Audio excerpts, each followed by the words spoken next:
안녕하세요. 반갑습니다. 류앵커입니다. 요새 경제 분야에서 가장 핫한 나라 꼽으라고 한다면 어디가 있을까요? 미국, 중국, 일본, 대한민국?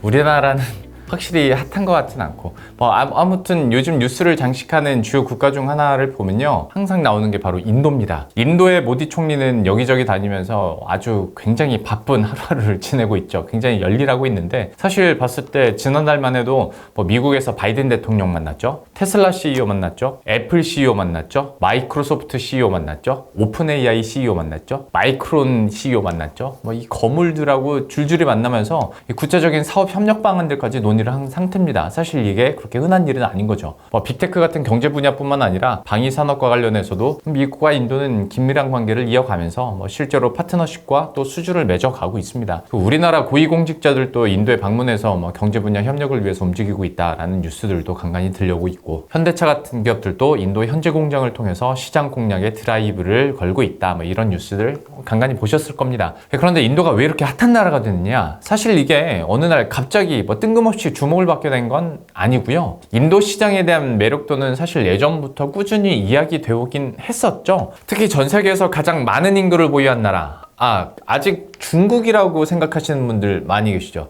근데 올해 4월을 기점으로 인도가 중국을 제쳤어요. 한 14억 3천만 명에 가까운데, 여전히 인구수가 경제력에 비례하는 경우들이 많다 보니까 자연스럽게 인도 시장에 대한 성장 잠재력에 사람들의 눈길이 갈 수밖에 그래서 없는 겁니다. 그런데 생각해보면 인도 인구는 원래 많았잖아요. 어느 날 갑자기 10억 명이 한꺼번에 태어난 건 아니니까. 그런데도 그동안은 이렇게까지 주목받지 못했다가 요새 들어서 주요국들의 방문이나 또 만남이 계속 이어지고 있는 건데, 그 이유가 뭘까요? 그 기저에는 바로 중국이 있습니다. 중국 경제에 대한 불안감, 그리고 경기 부양책에 대한 실망감, 여기에 미국과의 여전한 신경전, 이런 일들 때문에 중국에 대한 투자를 망설이게 만들고 있는 거죠. 그리고 그 대안으로 인도가 그래서 떠오르고 있는 거고요. 좀 더 자세히 설명을 드리면, 코로나19 팬데믹 이후에 이동 제약과 함께 온갖 공급처에서 쇼티지 현상이 발생했었잖아요. 기억하시죠? 여기에 우크라이나와 러시아가 전쟁까지 치르면서 진짜 말 그대로 글로벌 공급망이 아주 엉망이 됐습니다. 이렇게 혼란스러운 시간을 보내다 보니까 각국 주요국들은 이제 이런 경제 공급망이랄지 협력 관계를 좀 재편하기 시작을 했는데, 미국은 그 인도태평양 지역에서 중국의 경제적 영향력이 확대되는 걸 좀 억제하고 또 중국을 견제하기 위해서 그 인도태평양 경제 프레임워크를 주도하고 있습니다. 인도는 아무래도 중국과 지리적으로도 가깝고, 국경 분쟁으로 인한 대립 관계나 아니면 또 풍부한 노동력을 앞세운 저렴한 인건비 때문에라도 미국 입장에서 봤을 때는 인도가 여러모로 괜찮은 나라거든요. 그러니까 미국 정부에서는 외교와 지정학적 그리고 경제적인 이유로 인도를 밀어주고 있는 거고, 인도는 인도대로 글로벌 기업들의 파격적인 지원책을 내놓으면서 자연히 투자자들의 손도 인도를 향하고 있는 겁니다. 현재 글로벌 투자자들은 인도를 보면서 어떤 중국의 초창기를 떠올릴 수도 있어요. 기술은 좀 떨어지지만 시장은 어마어마하게 큰 어떤 기회의 땅, G2가 되기 전에 중국과 닮은 거죠. 국민들한테 티셔츠 한 장씩만 팔아도 대박이 날 수 있는 나라,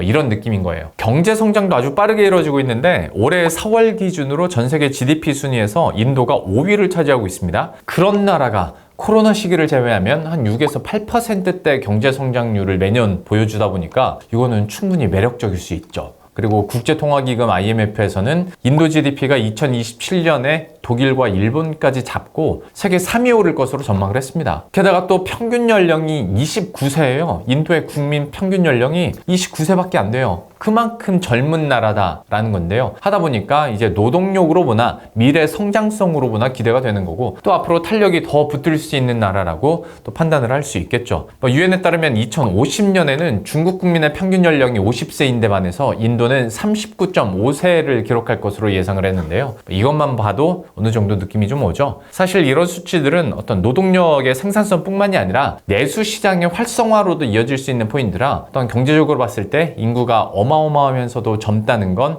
여러모로 기대할 수 있는 부분이 많다는 거죠. 인도를 괜히 포스트 차이나라고 부르는 게 아니에요. 여기에 인도 정부의 의지도 확실히 있습니다. 예를 들어서 메이크 인 인디아, 이 정책 2014년이었나? 그때부터 나왔는데, 여기에 더불어서 추가적인 보안 정책과 또 인프라 부흥 계획 정책까지 발표가 되면서 경제 성장을 적극적으로 밀고 있습니다. 글로벌 반도체 기업이 현재 투자를 하면 그 투자금의 절반 이상을 인도 정부가 지원해주겠다, 이런 파격적인 인센티브 정책을 내놓고 있는 건데요. 이렇게 적극적인 지원책 덕분에 마이크론 일본과 어플라이드 머티리얼즈, 그 다음에 랩리서치가 합류를 했고, 이외에도 보시는 것처럼 이 글로벌 기업들의 인도 투자가 이어지고 있는 상황입니다. 이렇게 돈이 흘러 들어가니까 시장에서는 이 나라를 주목할 수밖에 없는 거예요. 물론 말씀드린 것처럼 미국 정부가 중국을 견제하려는 목적도 있는 거겠지만 아무려면 어때요? 실제로 돈이 모이는 곳이 인도니까요. 인도 시장에 대한 관심이 당연히 늘어날 수밖에 없죠. 우리보다 똑똑한 자본주의와 돈은 이미 인도 주식시장에 모여들고 있습니다. 이 파이낸셜 타임즈에 따르면 인도 주식시장 시가총액이 6월 말을 기준으로 했을 때 약 3조 5천억 달러를 기록했는데요. 이게 어느 정도냐면 미국과 중국, 일본, 홍콩 그 다음으로 큰 시장이 바로 인도 증시라는 거예요. 세계 주식 시가총액의 3.3%를 인도가 맡고 있다는 건데 어마어마하죠. 제가 예전 직장인 머니투데이 방송에서 그 새벽 방송 시황할 때 미국은 당연하고요. 프랑스랑 영국, 독일 증시도 같이 브리핑을 했었는데 이제는 인도 증시도 브리핑을 해야 할 판인 거죠. 이렇게 큰 파이로 보나 성장성으로 보나 정치적으로 보나 또 관심도로 보나 인도 시장이 핫한 건 팩트인 거고, 얼마 전에 골드만삭스에서도 신흥국 시장 중에서 인도를 가장 낙관적이라고 평가를 했었는데요. 그러면서 했던 말이 주식을 따기에 가장 비옥한 땅이다, 이렇게도 표현을 했더라고요. 때문에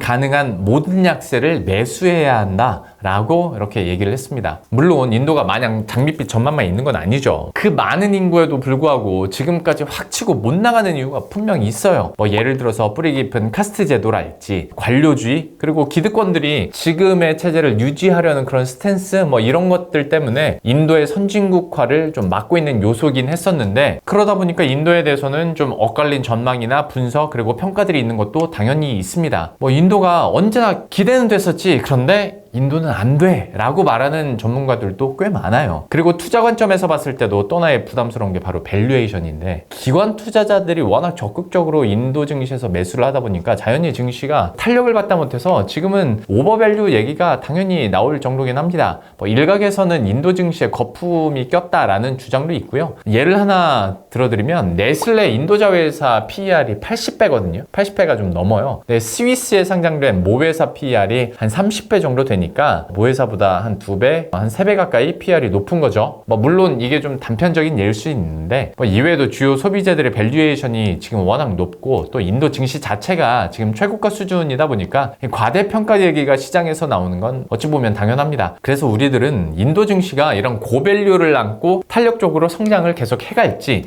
아니면 또 한 번의 거품으로 사라질지 관심 있게 좀 지켜봐야 된다라는 거죠. 현 시점에서 중국이 주춤할 때 어디를 봐야 하나 라고 물어본다면 인도가 유일까지는 아니더라도 답에 가장 근접한 선택지이지 않을까 싶기도 하고, 또 주요국들의 정책과 글로벌 기업들의 돈 그리고 투자자들의 탐욕이 인도를 향하고 있기 때문에 이렇게 인도 얘기를 제가 한번 오늘 길게 해봤습니다. 도움이 되셨다면 구독과 좋아요, 알림 설정까지 한번 부탁드리겠습니다. 그럼 저는 다음 컨텐츠에서 다시 찾아뵙도록 할게요. 안녕.